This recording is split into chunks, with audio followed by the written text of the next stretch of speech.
गाछ वीडियो बनावता नहीं सने वो लाइक नहीं मिलत बोलो हां और वही बोलो का बना दिया लो वीडियो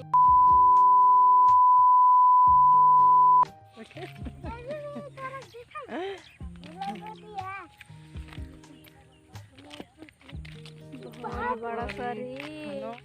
देख लो लौका ले जाता है 100 रुपये घर से ठीक बा एक का बनी झूरी बनी लौका दिखाओ रास्ता में जैसन छानी पर के लौका वैसन मामा चियर मौका सुनी मामा देख लो वैसा ही गोल गोल बाटे लौका ठीक बा लौका के देख के तनी एक बार लाइक कर दिया ठीक बा का जाने शहर में ऐसा मिलत है कि ना देखे के देहाती एरिया के लौका लोग बोलेला ठीक बा ए बुची एगो टोटा कर दे हटा भागो ये गाना एगो सुना चाहिए गाना का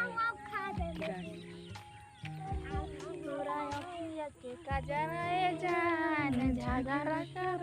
दिल बा देख ले लो